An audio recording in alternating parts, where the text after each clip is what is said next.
لعنهم الله فأصمهم وأعمى أبصارهم আল্লাহ রাব্বুল আলামিন বলেন ওই সমস্ত মানুষ যারা আত্মীয়তার সম্পর্ক ছিন্ন করে দুনিয়ার মধ্যে ফাসাদ সৃষ্টি করে আল্লাহ রাব্বুল আলামিন বলেন তারা হলো বধির।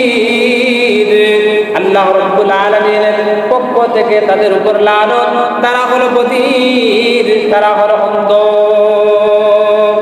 হাদিসে পাকের মধ্যে আল্লাহর হাবিব সাল্লাল্লাহু আলাইহি ওয়াসাল্লাম বলেন মা মিন যামবিন আজদারু আন ইউআজ্জিলাল্লাহু লিসাহিবিহিল উকুবাতা ফিদ দুনিয়া মা মা ইয়াদখিরু লাহু ফিল আখিরাহ।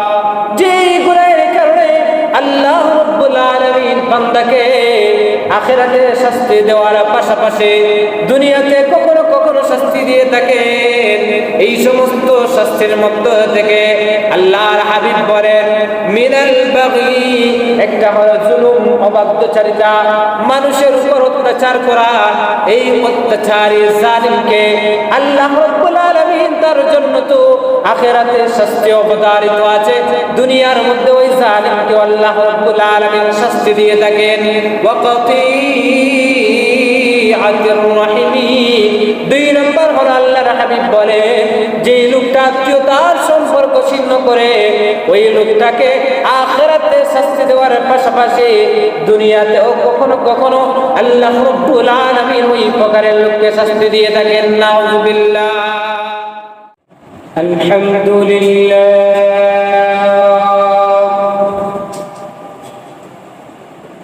আলহামদুলিল্লাহি নাহমাদুহু ওয়া নাস্তাঈনুহু ওয়া নাস্তাগফিরুহু ওয়া নু'মিনু বিহি ওয়া নাতাওয়াক্কালু আলাইহি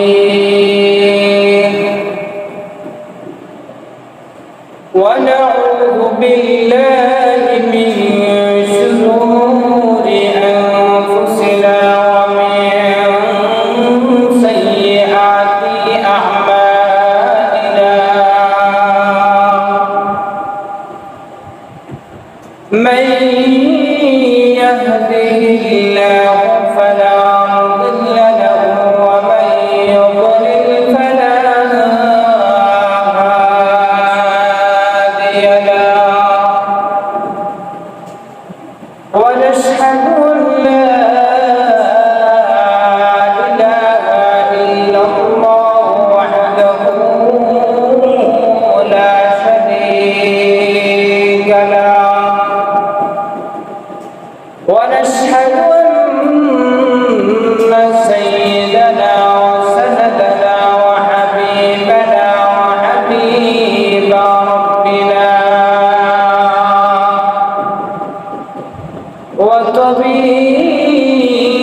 وطبيبنا وطبيب قلوبنا ومولانا محمدا عبده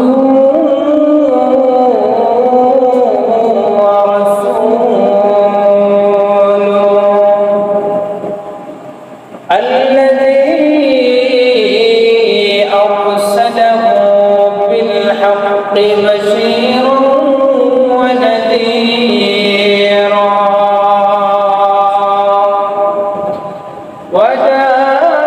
وداعيا إلى الله بإذنه وسراجا منيرا. أما بعد فأعوذ بالله من الشيطان الرجيم. بسم الله الرحمن الرحيم.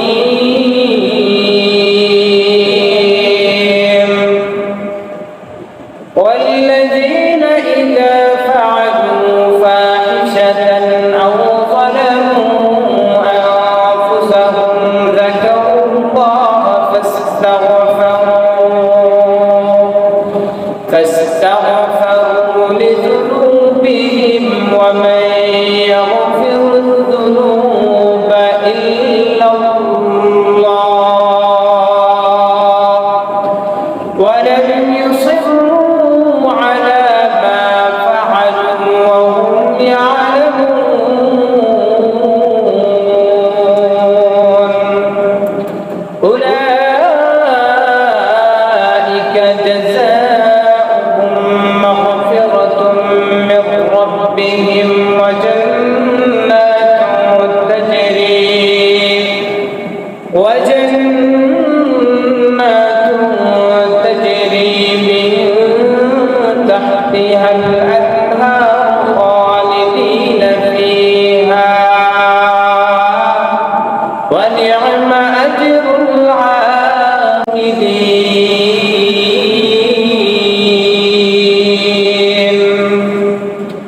صدق الله مولانا العظيم وصدق رسوله النبي الكريم ونحن على ذلك من الشاهدين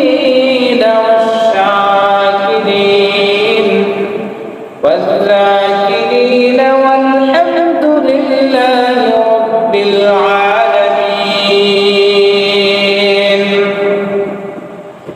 اللهم صل على محمد وعلى آل محمد كما صليت على إبراهيم وعلى آل إبراهيم إنك حميد مجيد اللهم بارك على محمد وعلى آل محمد كما باركت على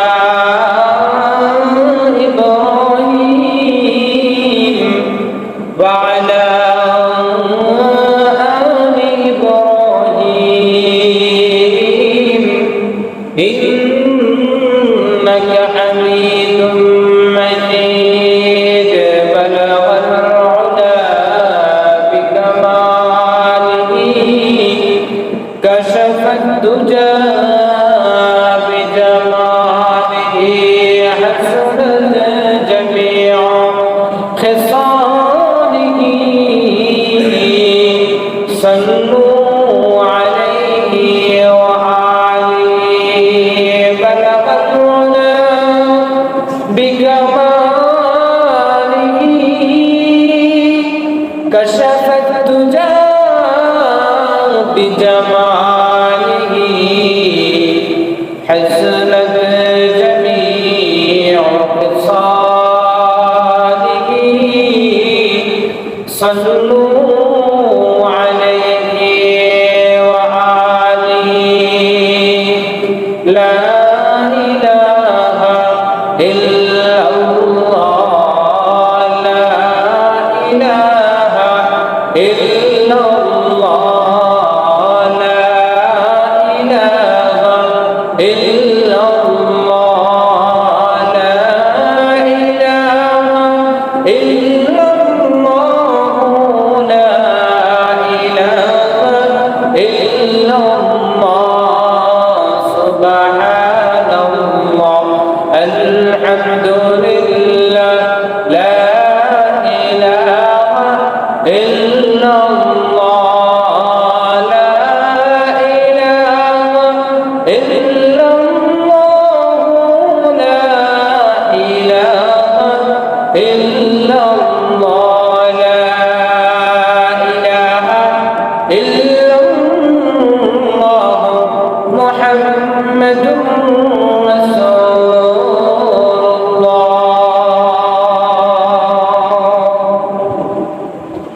الحمد لله মহান রব্বুল আলামিনের দরবারে সকলকে শুকরিয়া যে রব্বুল আলামিন আপনাকে আমাকে দয়া করে মায়া করে মহব্বত করে ভালোবেসে দুনিয়ার সমস্ত ঝামেলা থেকে পাই করে আজকের এই মুহূর্ত পর্যন্ত সুস্থ সবল রেখে আল্লাহ রাব্বুল আলামিনের ঘর মসজিদ পর্যন্ত আসার বসার দিনে আলোচনা করার শোনার মতো রব্বুল আলামিন আমাদেরকে যে সুযোগ করে দিয়েছেন এই জন্য সেই মহান মালিকের দরবারে দিল থেকে মহব্বতে কালিমাতুশ শুকর পাঠ করে সকলে পড়ে আলহামদুলিল্লাহ। সম্মানিত হাজরিন, বান্দা যত সমস্ত গুনাহ করে এই সমস্ত গুনাহকে যদি সে গুনাহ হিসেবে মনে করে, গুনাহকে যদি গুনাহ হিসেবে যদি চিনে, তাহলে ওই বান্দার পক্ষে সম্ভব একদিন তওবা করে রুজু করা বা সে ফিরে আসার সম্ভাবনা থাকে। পক্ষান্তরে একজন মানুষ যদি গুনাহকে গুনাহ মনে করে না, গুনাহ হিসাবে চিনে না, ওই লোকটা গুনাহের মধ্যে লিপ্ত থাকবেই, তার ফিরে আসার সম্ভাবনা নাই। একটা মানুষ যখন সে গুনাহ করতে থাকে তখন তার থেকে আল্লাহ রাব্বুল আলামিনের রহমত দূরে সরে যায়, সে গুনাহের সাগরে নিমজ্জিত হয়ে যায়, এক পর্যায়ে সে দিশেহারা হয়ে যায়। পক্ষান্তরে ওই বান্দাটা যদি যেই গুনার মধ্যে লিপ্ত আছে ওই গুনাহকে যদি গুনাহ হিসেবে মনে করে, গুনাহ হিসেবে চিনে, তাহলে ওই লোকটার সম্ভাবনা আছে আবার ফিরে আসার, আবার তওবা করার।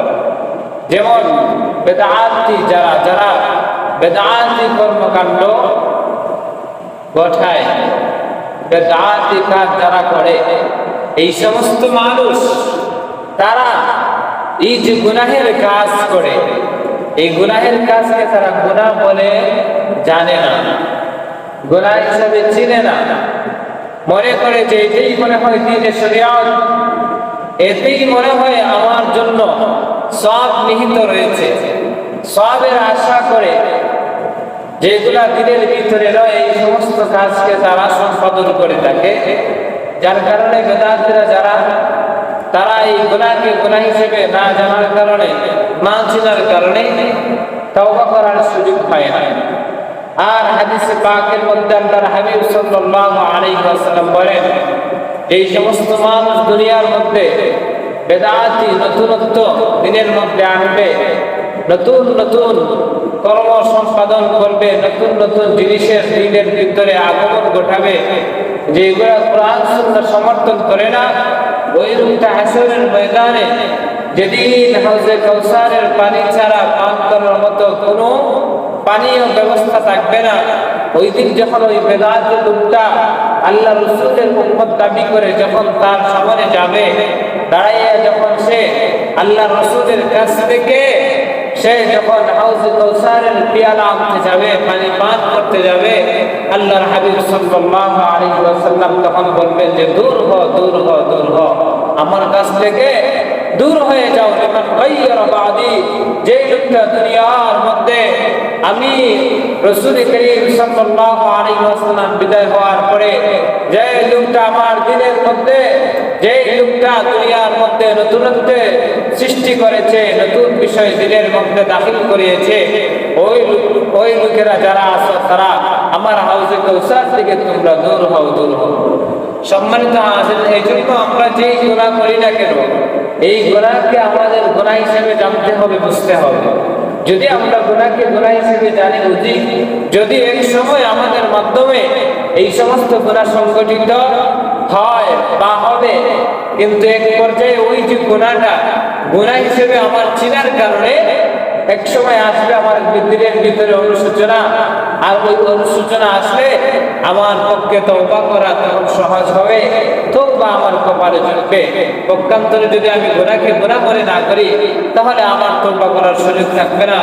সম্মানিত হাজিরিন, এই যে গুনাহের শাস্তি তো আখিরাতে আমাদের জন্য আছেই আছে। আমরা এমন বেশ কিছু কয়েকটা গুনাহের কথা আমরা ধারাবাহিকভাবে আলোচনা করতেছিলাম, যে এই গুনাহের কারণে দুনিয়াতেও শাস্তি দেওয়া হয়।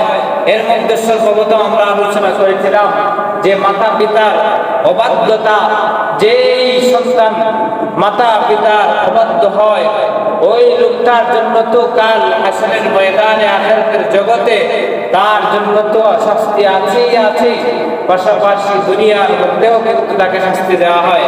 2 নম্বরে আমরা আলোচনা করেছিলাম যে লোকটা মানুষের উপর জুলুম করে, যে কোনো ধরনের জুলুম হোক, যে কোনো প্রকারের জুলুম হোক না কেন, জুলুমকারী ব্যক্তি তার জন্য তো আখিরাতে শাস্তি আছেই আছে, বরং কখনো কখনো আল্লাহ রাব্বুল আলামিন জালিমকে এই দুনিয়ার মধ্যেও শাস্তি দিয়ে থাকেন। এবার আসেন 3 নাম্বার, যেই গুনাহ করলে আমাদের জন্য আখিরাতেও শাস্তি আছে, পাশাপাশি আমাদেরকে দুনিয়ার মধ্যে আল্লাহ রাব্বুল আলামিন পাকড়াও করে থাকেন, শাস্তি দিয়ে থাকেন। এর মধ্যে 3 নাম্বার হচ্ছে আত্মীয়তার সম্পর্ক ছিন্ন করা। আমাদের যে নিকটাত্মীয় যারা আছেন আমাদের যে কাছের মানুষ যারা আছেন, আমাদের ভাই বোন, আমাদের ফুফু খালু নানা নানি, এই যে নিকটাত্মীয় যারা আছেন তাদের সাথে সম্পর্ক ছিন্ন করা। যেই লোকটা দুনিয়ার বুকে আত্মীয়তার সম্পর্ক ছিন্ন করে, ওই লোকটার জন্ম তো কাল আখিরাতের ময়দানে, আখিরাতের দিবসে তার জন্য তো শাস্তির ব্যবস্থা আছে। পাশাপাশি আল্লাহ রাব্বুল আলামিন ওই সমস্ত আত্মীয়তার চিহ্নকারী লোকটাকে রব্বুল আলামিন দুনিয়ার মধ্যেও কখনো কখনো শাস্তি দিয়ে থাকেন। নাউযুবিল্লাহ। আজকে দুনিয়ার মধ্যে আমরা যদি খুঁজি তাহলে এমন হাজার হাজার ফ্যামিলি পাওয়া যাবে যে ফ্যামিলির মধ্যে আত্মীয়তার সম্পর্ক নাই, আত্মীয়তার সম্পর্ক নাই। দেখা যায় ভাই ভাইয়ের সাথে সুসম্পর্ক নাই, ভাই ভাইকে দেখতে পারে না, ভাই ভাইয়ের প্রতি শত্রুতা পোষণ করে। এরপরে দেখা যায় অনেক সময় বোনের খোঁজ খবর নেয় না, বোনকে বিয়ে দিল, বিয়ে দেওয়ার পরে বোনের তো মাসকে মাস, বছরকে বছর যায়, একদিনও খোঁজ খবর নেয় না। ফুফু আছে, ফুফুদের খোঁজ খবর নেয় না, আত্মীয় স্বজন যারা আছে কারো খোঁজ খবর নেয় না। এইগুলা হচ্ছে আত্মীয়তার সম্পর্ক ছিন্ন করা, খোঁজ খবর না নেওয়া, সম্পর্ক না রাখা, এইগুলা হচ্ছে আত্মীয়তার সম্পর্ক ছিন্ন করা। যে লোকটা এই সমস্ত গরিত কাজে নিহিত আছে, নিমজ্জিত আছে, ওই লোকটাকে আল্লাহ রাব্বুল আলামিন দুনিয়ার মধ্যেও তাকে শাস্তি দিবেন। সম্মানিত হাজিরিন, এজন্য কোরআনে কারীমের মধ্যে আল্লাহ রাব্বুল আলামিন ওই সমস্ত মানুষ যারা আত্মীয়তার সম্পর্ক ছিন্ন করে তাদেরকে আল্লাহ রাব্বুল আলামিন বদির বলেছেন, বদির অন্ধ বলেছেন, বদির অন্ধ বলেছেন। যে এদের কান থাকতেও কান নাই, এদের চোখ থাকতেও চোখ নাই। রব্বুল আলামিন সূরা মুহাম্মাদের মধ্যে তিনি ঘোষণা করেন, আল্লাহ রব্বুল আলামিন বলেন, ফাহাল আসাইতুম ইন তাওয়াল্লাইতুম আন তুফসিদু ফিল আরদি ওয়া তুকাত্তিউ আরহামাকুম। আল্লাহ রব্বুল আলামিন বলেন, যদি দুনিয়ার আধিপত্য, দুনিয়ার রাজত্ব তোমাদেরকে দেওয়া হইতো তাহলে তোমরা এই রাজত্ব পাওয়ার পরে দুনিয়ার মধ্যে তোমরা ফাসাদ, দাঙ্গা হাঙ্গামা সৃষ্টি করতে, ওয়া তুকাত্তিউ আরহামাকুম, এবং তোমাদের নিকটাত্মীয় যারা আছে এই নিকটাত্মীয়তা আত্মীয়তার সম্পর্ক ছিন্ন করতে। উলাইকাল্লাযীনা লা'আনাহুমুল্লাহু ফাআসাম্মাহুম ওয়া আ'মা আবসারহুম। আল্লাহ রাব্বুল আলামিন বলেন, ওই সমস্ত মানুষ যারা আত্মীয়তার সম্পর্ক ছিন্ন করে দুনিয়ার মধ্যে ফাসাদ সৃষ্টি করে, আল্লাহ রাব্বুল আলামিন বলেন তারা হলো বধির। আল্লাহ রাব্বুল আলামিনের পক্ষ থেকে তাদের উপর লানত, তারা হলো বধির, তারা হলো অন্ধ। হাদিসে পাকের মধ্যে আল্লাহর হাবিব সাল্লাল্লাহু আলাইহি ওয়াসাল্লাম বলেন, মা মিন যামবিন আজদারু আন ইউআজ্জিলাল্লাহু লিসাহিবিহিল উকুবাতা ফিদ দুনিয়া মা'a মা ইয়াদখিরু লাহু ফিল আখিরাহ।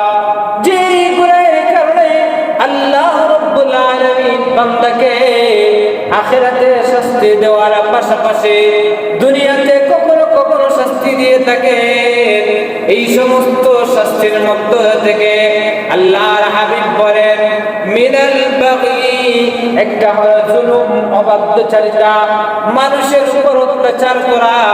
এই অত্যাচারী জালিমকে আল্লাহ রাব্বুল আলামিন তার জন্য তো আখিরাতে শাস্তি অবতারিত আছে, দুনিয়ার মধ্যে ওই জালিমকে আল্লাহ রাব্বুল আলামিন শাস্তি দিয়ে থাকেন। ওয়াকাতিআতির রাহিমি, দুই নম্বর হলো আল্লাহর হাবিব বলেন, যে লোকটা আত্মীয়তার সম্পর্ক ছিন্ন করে ওই লোকটাকে আখিরাতে শাস্তি দেওয়ার পাশাপাশি দুনিয়াতেও কখনো কখনো আল্লাহ রাব্বুল আলামিন ওই প্রকারের লোককে শাস্তি দিয়ে থাকেন। নাউযুবিল্লাহ। হাদিসে পাকের মধ্যে আল্লাহর হাবিব আরো বলেন, লা ইয়াদখুলুল জান্নাতা কাতিউন, ওই লোকটা কখনো, ওই লোকটা জান্নাত জান্নাতের মধ্যে প্রবেশ করতে পারবে না। কাতমান যে লোকটা আত্মীয়তার সম্পর্ক ছিন্ন করে, আল্লাহর হাবিব কত ভয়াবহ কথা এখানে উল্লেখ করেছেন। ঈমান থাকবে, আত্মীয়তার সম্পর্ক ছিন্ন করবে, কিন্তু এর কারণে সে জান্নাতে যেতে পারবে না, জাহান্নামের মধ্যে তাকে ঢুকতে হবে। অন্য হাদিসের মধ্যে আল্লাহর হাবিব সাল্লাল্লাহু আলাইহি ওয়াসাল্লাম বলেন, সালাসাতুন লা ইয়াদখুলুনাল জান্নাহ, তিন অপরাধী লোক জান্নাতের মধ্যে যেতে পারবে না। এক নম্বর হলো মুদমিনুল খামরা, এক নম্বর হলো যে লোকটা মদ পানে আসক্ত, যে লোকটা মদ পান করে বেড়ায়। মদ তো পাই যে সমস্ত জিনিসগুলো আছে, নেশা দ্রব্য যেগুলা জিনিস আছে, ওই নেশা দ্রব্য জিনিস সে খেয়ে অভ্যস্ত, মদ পানে অভ্যস্ত। ওই মদ পানে অভ্যস্ত লোকটা সে জান্নাতের মধ্যে যেতে পারবে না। ওয়াকাতিউর রাহিমিন, আল্লাহর হাবিব সাল্লাল্লাহু আলাইহি ওয়াসাল্লাম দ্বিতীয় নম্বরে বলেন, যেই লোকটা তার আত্মীয়র সাথে সম্পর্ক ছিন্ন করে, ওই লোকটাও জান্নাতে যেতে পারবে না। তিন নম্বরে আল্লাহর হাবিব বলেন, ওয়া মুসাদ্দিকুন বিসসিহরি, যেই লোকটা জাদুতে বিশ্বাসী, ওই লোকটাও জান্নাতে যেতে পারবে না। আজকে তো আমাদের সমাজের মধ্যে এইরকম মানুষ অ্যাভেলেবেল পাওয়া যায়। সমাজের যুবকেরা যারা আছে, শুধু যুবক বলেন, যুবকের পরেও কিছু অনেক মানুষও আছে যারা দেখা গেছে যে চুল দাড়ি সাদা হয়ে গেছে, তবুও দেখা যায় যে মদ পানে অভ্যস্ত। দেখা যায় যে ইয়াবাকুর এইগুলা, দেখা যায় যে সমস্ত নেশাদ্রব্য যে জিনিসগুলো আছে, ওই জিনিসগুলা পানে তারা অভ্যস্ত। আবার কখনো কখনো আমাদের মধ্যে এই জিনিসটাও দেখা যায়, আত্মীয়তার সম্পর্ক ছিন্নকারী লোক সমাজের মধ্যে পাওয়া যায়। আবার তৃতীয় প্রকারের যে আল্লাহর হাবিব বলেছেন, তৃতীয় নম্বরের যে লোকের ব্যাপারে আল্লাহর হাবিব সাল্লাল্লাহু আলাইহি ওয়াসাল্লাম বলেছেন যে সেটা হলো জাদুতে বিশ্বাসী লোক। এই জাদুতে বিশ্বাসী লোক আমাদের সমাজের মধ্যে বেরবেল পাওয়া যায়। দেখা যায় একজনের ক্ষতি করার জন্য কুফরি কালামের সে দ্বারস্থ হয়, কুফরি কালাম করে মানুষকে ধ্বংস করার জন্য মানুষের উপর জাদুটোনা করে, বান মারে, এই করে সেই করে। এরকম আমাদের সমাজের মধ্যে আছে। সম্মানিত হাজির, এজন্য আল্লাহর হাবিব বলেন, যেই লোকটা জাদুতে বিশ্বাসী, জাদু কাজ করবে যারা দ্বারস্থ হয় বা লিপ্ত হয়, ওই সমস্ত মানুষকে আল্লাহ রাব্বুল আলামিন জান্নাতে ঢোকার পারমিশন দিবেন না। অন্য রিওয়ায়াতের মধ্যে আল্লাহর হাবিব সাল্লাল্লাহু আলাইহি ওয়াসাল্লাম বলেন, ইন্না আমানা বানি আদম তু'রাদু কুল্লা খামিসিন লাইলাতাল জুমআ। আল্লাহর হাবিব সাল্লাল্লাহু আলাইহি ওয়াসাল্লাম বলেন, নিশ্চয়ই বনি আদমের যে আমলনামা প্রত্যেক বৃহস্পতিবার রাত্রে, অর্থাৎ শুক্রবারের রাত্রিতে, বৃহস্পতিবার দিবাগত রাত্রিতে আল্লাহ রাব্বুল আলামিনের সামনে ফেরেশতারা পেশ করে, ফালা ইউকবালু আমালু কাতিআ রাহিমিন।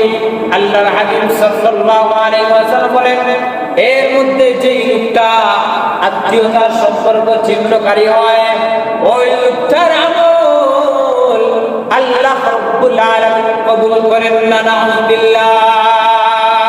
প্রত্যেক বৃহস্পতিবার রাত্রিতে, অর্থাৎ বৃহস্পতিবার দিবাগত রাত, শুক্রবারের রাত্রিতে ফেরেশতারা আল্লাহ রাব্বুল আলামিনের সামনে বান্দার আমলনামা পেশ করে। আল্লাহ রাব্বুল আলামিন বান্দার প্রত্যেকের আমলনামা গ্রহণ করেন, কিন্তু একমাত্র যেই লোকটা আত্মীয়তার সম্পর্ক ছিন্ন করে, ওই লোকটার আমলকে আল্লাহ রাব্বুল আলামিন কবুল করেন না, বরং এটা ফিরিয়ে দেন তার চেহারার মধ্যে, পচা পুটলি দ্বারা পেঁচিয়ে তার চেহারার মধ্যে নিক্ষিপ্ত করেন। নাউযুবিল্লাহ। এই হলো 3 নম্বর গুনাহ, যে গুনাহের কারণে দুনিয়ার মধ্যে আল্লাহ রাব্বুল আলামিন শাস্তি দিয়ে থাকেন। এবার আসেন 4 নম্বর যেই গুনাহের কারণে আল্লাহ রাব্বুল আলামিন দুনিয়ার মধ্যে শাস্তি দিয়ে থাকেন, সেটা হলো কথায় কথায় মিথ্যা কথা বলা। আজকে আমাদের সমাজের মধ্যে উচ্চ লেভেলের মানুষ থেকে নিয়ে সাধারণ লেভেলের মানুষ, অর্থাৎ নিম্ন শ্রেণীর মানুষ থেকে নিয়ে ভালো পর্যায়ের মানুষ পর্যন্ত প্রত্যেকের ভিতরে কিন্তু এই যে মিথ্যা কথা বলার কিন্তু অভ্যাস আছে। আমরা তো বিভিন্ন সময়ে আমাদের যে কথাবার্তা হয়, অধিকাংশ কথাবার্তা আমাদের বানোয়াট মিথ্যা কথা হয়। আমরা কিন্তু বুঝি না এই মিথ্যা কথার কারণে যে আপনার আমার উপর ধ্বংস নাজিল হয়, আপনার আমার উপর যে মুসিবত আসে এই মিথ্যা কথা বলার কারণে, আপনার আমার উপর যে শাস্তি নেমে আসে এই মিথ্যা কথা বলার কারণে, ওই জিনিসটা আমরা কিন্তু বুঝি না। দেখা যায় সমাজের মধ্যে সুন্দরভাবে চলাফেরা করে কিন্তু তার বিপদ শোনে না। সমাজের মধ্যে সে সুন্দরভাবে চলাফেরা করে কিন্তু দেখা যায় যে দুদিন যেতে না যেতে সন্তান অসুস্থ, বিবি অসুস্থ, নিজে অসুস্থ, এই সমস্যা ওই সমস্যা, এই আযাব। দেখা গেছে যে অর্থনৈতিক দোষ করেছে, ব্যবসার মধ্যে ঘাটতি দেখা দিয়েছে, এই হয়েছে সেই হয়েছে, এই যে বিষয়গুলো হয় আমরা অনেক সময় কিন্তু কারণ খুঁজে পাই না। অথচ দেখা যায় ওই লোকটা যদিও সুন্দরভাবে সমাজের মধ্যে চলাফেরা করে কিন্তু ওই যে সমাজের চলতে গিয়ে মানুষের সাথে যে লেনদেন করে, মানুষের সাথে যে কথাবার্তা বলে, ওই কথার মধ্যে অধিকাংশ কথাই থাকে মিথ্যা কথা। আর ওই মিথ্যা কথার কারণে যে তার জীবনে এই যে শাস্তি ডেকে নিয়ে আসে এই জিনিসটা সে বুঝে না। এই জন্য মিথ্যা কথা বলা যাবে না। আল্লাহ রাব্বুল আলামিন মিথ্যা কথা বলা থেকে আমাদেরকে নিষেধ করেছেন। আল্লাহ বলেন ওয়াজতানিবু কাওলাজ যুর,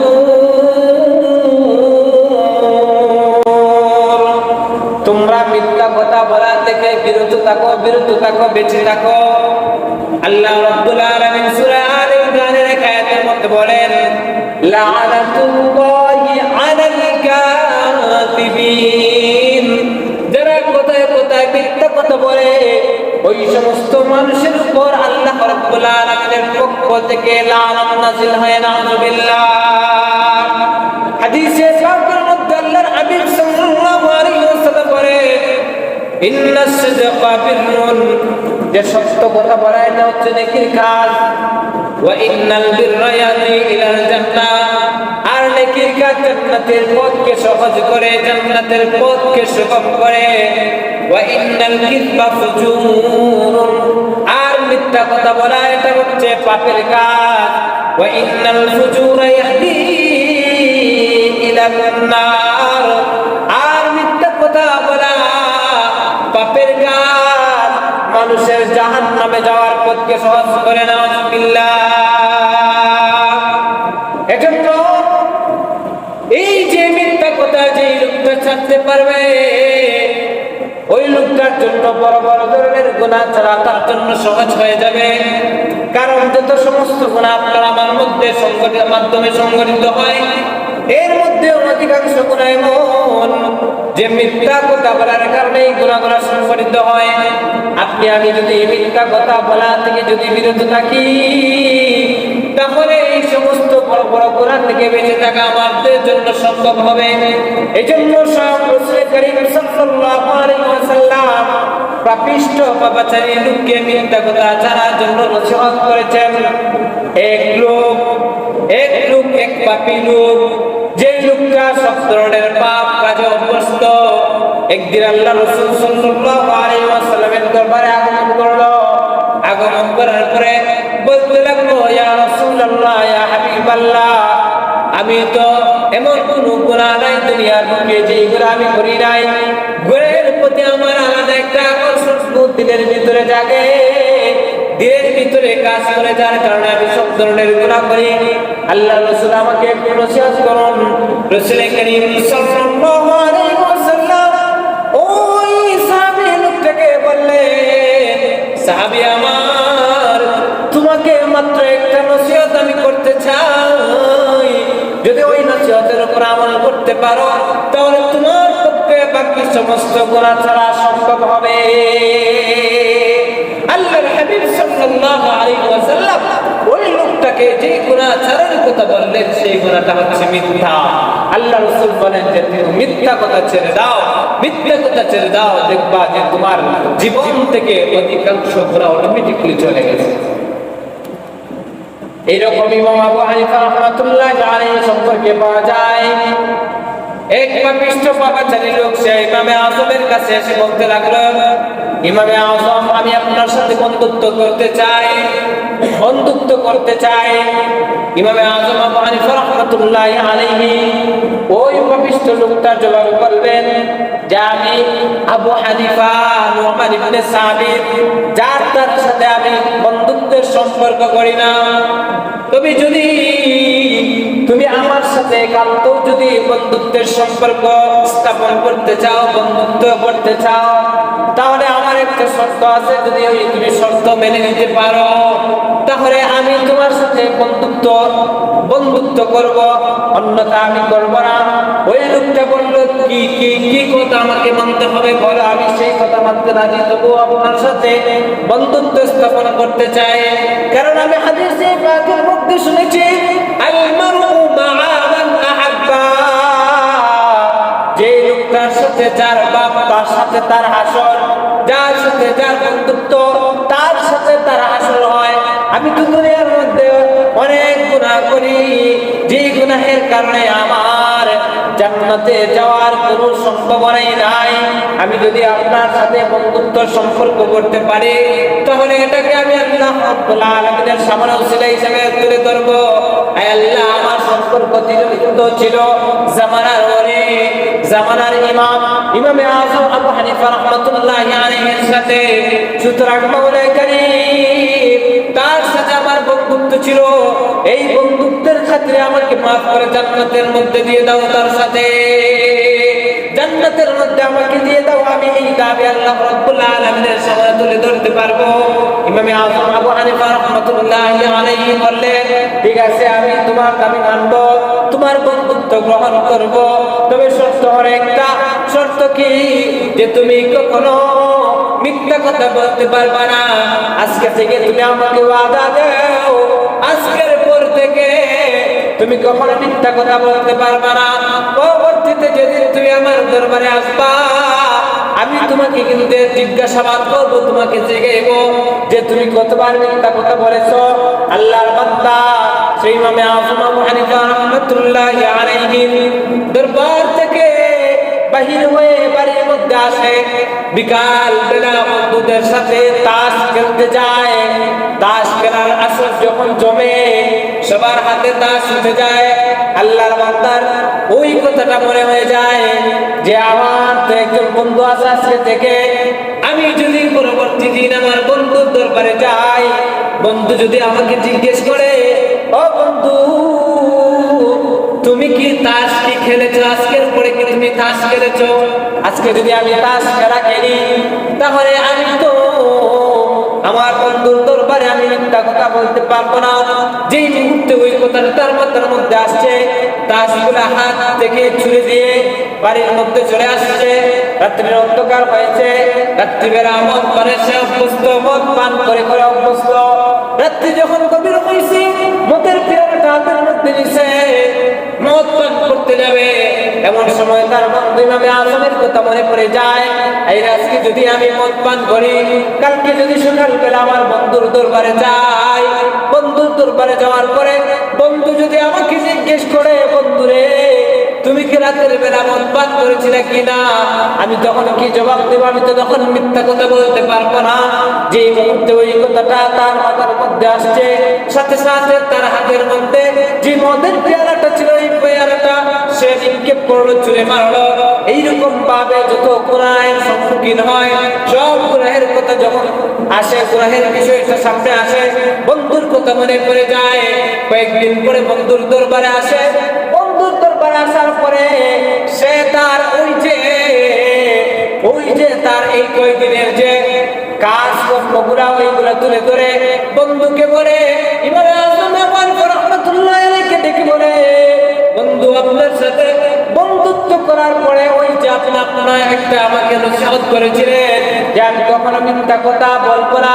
ওই মিথ্যা কথা ছেড়ে দেওয়ার কারণে আমার মাধ্যমে যত গুনাহ হইতো সমস্ত গুনাহ অটোমেটিকলি দূর হয়ে গেছে। সুবহানাল্লাহ। এই জন্য দোস্ত, কখনো মিথ্যা কথা বলা যাবে না, মিথ্যার আশ্রয় নেওয়া যাবে না। মিথ্যা কথা বলা দূরের কথা, বরং মিথ্যার আশ্রয় নেওয়া যাবে না। আমরা সব সময় চেষ্টা করব আমাদের জবান যেন সত্য কথার মাধ্যমে জারি থাকে, আমাদের জবান দিয়ে যেন কখনো মিথ্যা কথা বের না হয়। আমরা তো এখন অধিকাংশ মানুষ আছি এবার আমরা ইচ্ছায় অনিচ্ছায় বলি অনেক সময় ইচ্ছা আমরা মিথ্যা কথা বলি। আল্লাহ রাব্বুল আলামিন যেন আমাদের সবাইকে মিথ্যা কথা বলা থেকে যেন হেফাজত করেন। সম্মানিত হাজির, এই হচ্ছে 4 নম্বর গুনাহ, যেই গুনাহের কারণে আল্লাহ রাব্বুল আলামিন বান্দাকে দুনিয়ার মধ্যেও শাস্তি দিয়ে থাকে, আখিরাতে তো শাস্তি আছেই আছে। এবার আসেন 5 নম্বর যেই গুনাহ, যেই গুনাহের কারণে আল্লাহ রাব্বুল আলামিন দুনিয়ার মধ্যেও শাস্তি দিয়ে থাকেন, সেই 5 নম্বর গুনাহ হলো আমানতের খেয়ানত করা। আমানতের খেয়ানত করা, আমানত একটা গুরুত্বপূর্ণ বিষয়। যে আমানতের গুরুত্বের ব্যাপারে আল্লাহ রাব্বুল আলামিন কোরআনে কারীমের বিভিন্ন জায়গায় আমাদেরকে সতর্কবাণী করেছেন। আজকে আমাদের কোন ধরনের আমানত আমাদের মধ্যে নাই, আমরা শুধু আমানতের খেয়ানত করে থাকি। আমানত বিভিন্ন ধরনের হয়ে থাকে। শুধুমাত্র যে মানুষ টাকা গচ্ছিত রাখলেই যে আমানত, ওইটা আমানত না, বরং এছাড়া বিভিন্ন ধরনের আমানত আছে। যেমন এই যে আমাদের বডি, ফুল বডিটা একটা আমানত। কার আমানত? আল্লাহর পক্ষ থেকে দেওয়া আমানত। এইগুলা কি আপনি আমি নিজে বানাইছি? আমাদের বানানোর ক্ষমতা আছে? ক্ষমতা নাই। এইগুলো কে দিয়েছে? আল্লাহ রাব্বুল আলামিন দয়া করে দিয়েছে। এই যে এইগুলোর আমানত রক্ষা, বডির আমানত রক্ষা করার সিস্টেম হলো যে আমি আমার হাত দ্বারা গুনাহের কাজ করবো না, আমি আমার চোখ দ্বারা গুনাহের দিকে তাকাবো না, আমি আমার জবান দ্বারা গুনাহের কথাবার্তা বলবো না, আমি আমার পা দ্বারা গুনাহের জায়গার মধ্যে আমি বিচরণ করবো না। এই জিনিসগুলো থেকে বিরত থাকার নামই হচ্ছে এই যে বডির আমানত। আমরা যদি এইগুলা খেয়াল করতে পারি, এইগুলা যদি মানতে পারি, তবে আমাদের এই যে বডির আমানত আল্লাহ রাব্বুল আলামিন আমাদেরকে ব্যবহারের জন্য আমানত হিসেবে দিয়েছেন, সেই আমানতের রক্ষা হবে। পক্ষান্তরে যদি আমরা আমাদের বডির যদি হেফাজত না করি, আল্লাহর তাবেদারির মধ্য দিয়ে আমাদের বডিকে যদি আমরা ব্যস্ত না রাখি, আল্লাহর গোলামের মধ্যে যদি আমাদের অঙ্গ প্রত্যঙ্গকে যদি আমরা ব্যস্ত না রাখি, নিয়োজিত না রাখি, তাহলে এটা হবে আমানতের খেয়ানত। সম্মানিত হাজির, আর এই যে গচ্ছিত দল সম্পদ, টাকা পয়সা রাখার কথা কি বলবো, আজকে তো আমাদের সমাজের মধ্যে আমানত নাই, আমানত নাই, আমানত নাই। আজকে আমানত নামক জিনিসটা উঠে যাওয়ার কারণে আমাদের মধ্যে, সমাজের মধ্যে, দেশের মধ্যে বিভিন্ন সময় বিপর্যয় দেখা দেয়, বিভিন্ন সময় মহামারী দেখা দেয়। এটা হাদিসের কথা। আল্লাহর হাবিব সাল্লাল্লাহু আলাইহি ওয়াসাল্লাম বলেন, যখন মানুষের মাঝ থেকে আমানত উঠে যাবে, তখন মানুষের মধ্যে বিপর্যয় দেখা দিবে, মানুষের মধ্যে বিভিন্ন ধরনের মহামারী দেখা দিবে, মহামারী দেখা দিবে। সম্মানিত হাজিরিন, এই জন্য আমার কাছে যদি আমার নাবালক ভাই, যে ভাইকে নাবালক অবস্থায় রেখে আমার বাবা মারা গিয়েছে, আমি বড়, আমার গাড়ি দায়িত্বে এসে চেপেছে, আমি আমার ওই নাবালক ভাইয়ের যে সম্পদ কখনো আমি আত্মসাৎ করবো না, বরং তার সম্পদ আমার বাবার গুছিয়ে যাওয়ার পরে, আমার বাবার ইন্তেকালের পরে আমার উপর দায়িত্ব, আমি অভিভাবক, আমার ভাইয়ের এই সম্পদগুলা আমার কাছে আমানত। আমি তার আমানতকে তার যথা সময়ে যখন সে প্রাপ্তবয়স্ক উপনীত হবে, আমি তার ওই যে আমানতটাকে সঠিকভাবে সঞ্চয় দেব। কিন্তু আজকে এই জিনিসটা পাওয়া যায় না। আজকে দেখা যায় যে নাবালক ভাই, নাবালক সন্তানাদি যারা আছে, তাদেরকে আমরা ঠকায়া খাই। আমার কাছে আছে একজন মানুষের পক্ষ থেকে দেওয়া কিছু টাকা পয়সা, আমার কাছে আছে, আমার কাছে আমানত হিসাবে রাখছে। এখন সুযোগ সন্তানে আমি তার টাকা মেরে খাইলাম, এগুলো কিন্তু ঠিক না। এই জন্য আমাদের যাদের কাছে মানুষের আমানত গচ্ছিত এখনো আছে, আল্লাহর কাছে তো জবাবদিহিতা করতে হবে যদি আমানতের খেয়ানত করেন। পাশাপাশি আল্লাহ রাব্বুল আলামিন কিভাবে যে আপনাকে শাস্তির মধ্যে, আপনাকে ক্ষতির মধ্যে আল্লাহ রাব্বুল আলামিন ফেলবেন, এই জিনিসটা আপনি বুঝতে পারবেন না। এই জন্য এই যে মানুষ আমাকে বিশ্বাস করে আমার কাছে টাকা গচ্ছিত রেখেছে, আমাকে বিশ্বাস করে আমাকে ঋণ দিয়েছে, এই ঋণের আমানতের বরখলাফি আমি কখনো করতে যাব না। আমি যদি আমার ঋণকে যথাযথভাবে আমার পাওনাদারের কাছে সমঝায় না দিই, আমি যদি আমার কাছে গচ্ছিত রাখা আমানতকে আমার পাওনাদারের কাছে যদি আমি সমঝায় না দিই, তাহলে তো এই দুনিয়ার মধ্যে তো আল্লাহ শাস্তি দিবেনই দিবেন, পরকালের ঘাটে যখন আপনি যাবেন তখন আপনি অসহায় হয়ে পড়বেন। আপনার কিন্তু ওই বান্দা যদি আপনাকে যদি মাফ না করে, তাহলে কিন্তু আপনি আল্লাহর ঘাট থেকে রেহাই পাবেন না। কারণ এটা হচ্ছে বান্দার আমানত।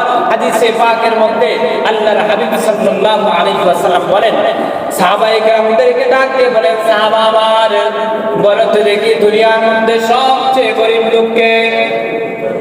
সাহাবায়ে কেরাম ডাক দিয়ে বললেন, ইয়া রাসূলুল্লাহ, ইয়া হাবিবাল্লাহ, আমরা তো ওই লোকটাকে আমরা গরিব করে জানি দুনিয়ার বিচারে। যে লোকটার টাকা পয়সা নাই, যে লোকটার বাড়ি নাই, ধন সম্পদ নাই, ওই লোকটাকে আমরা গরিব বলে জানি। আল্লাহর হাবিব সাল্লাল্লাহু আলাইহি ওয়াসাল্লাম বলেন যে ওই লোকটা প্রকৃত গরিব নয়, বরং প্রকৃত গরিব হলো ওই লোকটা যে হাসরের ময়দানে বিভিন্ন ধরনের নেকির ভান্ডার নিয়ে আল্লাহ রাব্বুল আলামিনের কাঠগড়ার সামনে দাঁড়াইবেন। যেই নেকির ভান্ডারের দিকে তাকালে মনে হবে ওই লোকটা জান্নাতি হবে, কিন্তু না না না, মুহূর্তের মধ্যে দেখা যাবে পাওনাদার এসে সামনে দাঁড়ায় যাবে, আল্লাহর কাছে এসে নালিশ করবে, রব্বুল আলামিন ওই লোকটা দুনিয়ার মধ্যে থাকা অবস্থায় আমাকে আঘাত করেছে, আমি এখন এর বিচার চাই। আল্লাহ বলবেন যে তুমি তার পাওনা বুঝায় দাও। ওই দিন তো আমলের লেনদেন ছাড়া কোন ধরনের লেনদেন থাকবে না। তখন ওই লোকটা তার ওই যে আমলের যে পাহাড় আছে, নেকির পাহাড় আছে, ওই নেকির পাহাড় থেকে একটু দিবে দিয়ে তার ওই যে দেনাটা পরিশোধ করবে। এইরকম ভাবে কর্জদার এসে দাঁড়াইবে সামনে, কর্জদার এসে বলবে, আল্লাহ রাব্বুল আলামিন ওই লোকটা দুনিয়ার মধ্যে থাকা অবস্থায় আমার কাছ থেকে এত টাকা খরচ নিয়েছে, কিন্তু ওই ঋণ পরিশোধ না করে সে কবরের মধ্যে পাড়ি জমিয়েছে, আবার তার সন্তানকেও সাহায্য করে যায় নাই। সন্তান যারা আছে, তার আত্মীয় স্বজন যারা আছে, তারাও কিন্তু আমার ওই টাকাটা পরিশোধ করে নাই। যার কারণে আল্লাহ আমি আজকে আপনার দরবারে নালিশ করলাম, আমাকে আমার পাওনা আপনি বুঝাইয়া দেন। তখন আল্লাহ রাব্বুল আলামিন ওই লোকটাকে বলবেন যে ওই লোকটার পাওনা তুমি বুঝাইয়া দাও। এইরকম ভাবে সে তার নেকির পাহাড় থেকে দিতে থাকবে, এক পর্যায়ে তার নেকির পাহাড় শেষ হয়ে যাবে। তবুও দেখা যাবে তার পাওনাদার এখনো বাকি আছে। আল্লাহ রাব্বুল আলামিন বলবেন, এখন তো তোমার দেওয়ার মতো কিছু নাই, সুতরাং এবার তুমি তোমার গাড়ি নাও। আল্লাহ বলবে, পাওনাদাররা তোমরা তোমাদের যে আমলনামার মধ্যে যে গুনাহগুলো আছে, ওই গুনাহগুলো ওই লোকটার গাড়ির মধ্যে তোমরা চাপায় দাও, ওই লোক থেকে দিয়ে দাও। সম্মানিত হাজির, আল্লাহর হাবিব সাল্লাল্লাহু আলাইহি ওয়াসাল্লাম বলেন, প্রকৃত মুফলিস, প্রকৃত গরিব ওই লোকটাই যে লোকটা হাসরের ময়দানে নেকির ভান্ডার নিয়ে দাঁড়াবে, কিন্তু ওই নেকির ভান্ডার পাওনাদারের পাওনা আদায় করতে করতে শেষ হয়ে যাবে। আল্লাহর হাবিব বলে ওই লোকটাই হবে সবচেয়ে বেশি গরিব। সুতরাং আমাদের কাছে আমানত যেগুলো আছে, ওই আমানতের খেয়ানত করবো না। এই আমানতের খেয়ানত করে যদি আমরা পরকালের দিকে যদি আমরা পানি জমাই, তাহলে আমাদের পাওনাদার যে মানুষেরা আমার কাছে আমানত হিসেবে টাকা পয়সা গচ্ছিত রেখেছিল, সে আমার সামনে এসে দাঁড়ায় যাইবে, আল্লাহ রাব্বুল আলামিনের খাত ধরে আমার বিরুদ্ধে নালিশ করবে। আমার এই যে নেকির যে পাহাড়গুলো আমি নিয়ে যাব, আমার মাধ্যমে যতটুকু নেকি হয়েছে দুনিয়ার মধ্যে থাকা অবস্থায়, এই নেকিগুলো থেকে আমাকে দিতে হবে। এজন্য আমানতের খেয়ানত করা যাবে না। কোরআনে কারীমের মধ্যে আল্লাহ রাব্বুল আলামিন বলেন, ইয়া আইয়ুহাল্লাযীনা আমানু লা তাকুনুল্লাহ ওয়া রাসূলা ওয়া তাকুনু আমানাতিকুম ওয়া আনতুম তা'লামুন। আল্লাহ রাব্বুল আলামিন বলেন, হে ঈমানদারেরা, তোমরা জেনে বুঝে আল্লাহ এবং তার রাসূলের সাথে খেয়ানত করো না, অঙ্গীকার ভঙ্গ করো না।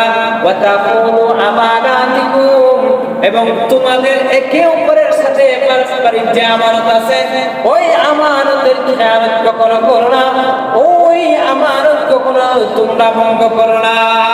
হাদিসে পাকের মধ্যে আল্লাহর হাবিব সাল্লাল্লাহু আলাইহি ওয়াসাল্লাম বলেন, লা ঈমানা লা আমানাতা লা ঈমানা লা আমানাতা, যে লোকটার মধ্যে আমানত নাই ওই লোকটার ভিতরে ঈমান নাই। নাউযুবিল্লাহ। আমানত না থাকলে আল্লাহর রাসূল বলেন ওই লোকটার ভিতরে ঈমান নাই। আজকে তো আমরা এরকম মানুষ বের পাওয়া যায়। আপনি আমি একটু চিন্তা করুন যে আপনার আমার মধ্যে যে আমানত নাই, তার মানে আপনার আমার দিলের ভিতরে ঈমান নাই।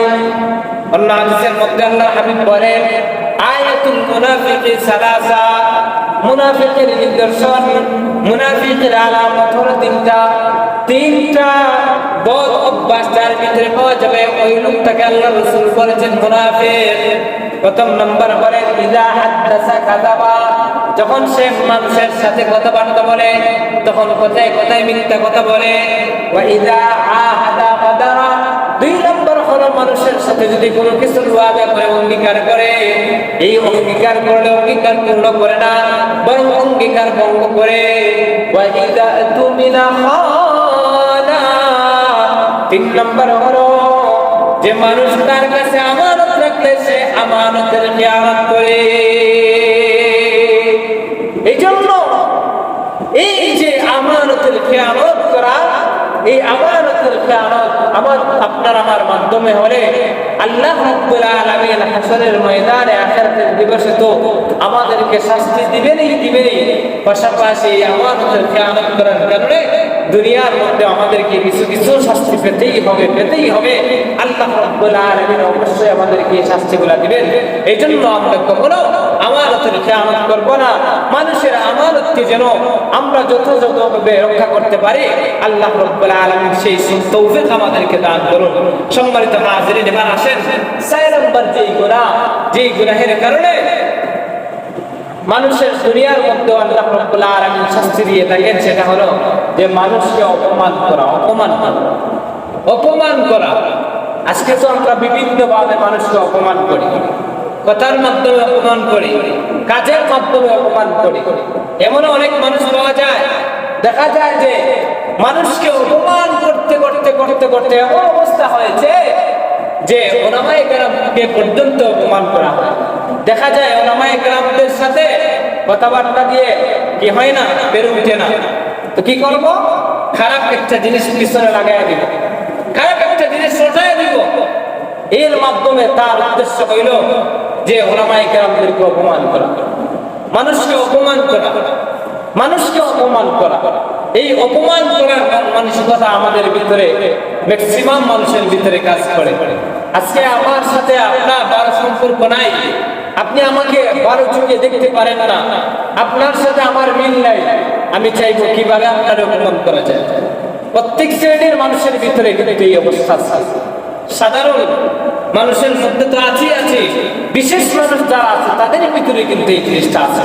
অথচ আজকে আমি বুঝি না, এই যে মানুষকে অপমান করতেছি, এই অপমান করার শাস্তি যে আল্লাহ দুনিয়াতেও দিয়ে থাকেন, এই জিনিসটা আমরা বুঝি না। আখিরাতে তো আছে।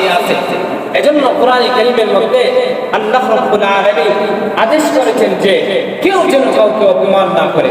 আল্লাহ রাব্বুল আলামিন সূরা হুজুরাতের মধ্যে ইরশাদ করেন, ইয়া আইয়ুহাল্লাযীনা আমানু লা ইয়াসখার কওমুম মিন কওমিন, হে ঈমানদাররা, তোমাদের কোন সম্প্রদায় যেন অপর সম্প্রদায়কে খাটো করে না দেখে, খাটো না বানায়, অপমান না করে। আসা আইয়াকুনু খায়রাম মিনহুম, তুমি যাকে অপমান করতেছো, যে সম্প্রদায়কে তুমি অপমান করতেছো, এমন হইতে পারে সেই সম্প্রদায়ের লোকেরা, সেই লোকটা তোমার চাইতে অধিক মর্যাদাপূর্ণ, তোমার চাইতে ভালো। ওয়ালা নিসাউম মিন নিসাইন, এবং তোমাদের কোন নারী যেন অপর নারীকে যেন খাটো না করে, অপর নারীকে যেন অপমান না করে। আসা আইয়াকুননা খায়রাম মিনহুন্না, কারণ এমন হইতে পারে যে তোমার তুলনায় ওই নারী তোমার থেকে শ্রেষ্ঠ হতে পারে। ওয়ালা তালমিজু আনফুসাকুম ওয়ালা তানাবিজু বিল আলকাব, এবং তোমরা মানুষের বিরুদ্ধে মিথ্যা রটনা ছড়ায় না, ওয়ালা তানাবাসু বিল আলকাব, এবং মানুষকে মন্দ নামে ডেকো না। বিসাল ইসমুল ফুসুকু বাদাল ঈমান, কোন ব্যক্তি ঈমান আনয়নের পরে তাকে মন্দ নামে ডাকা গুনাহ।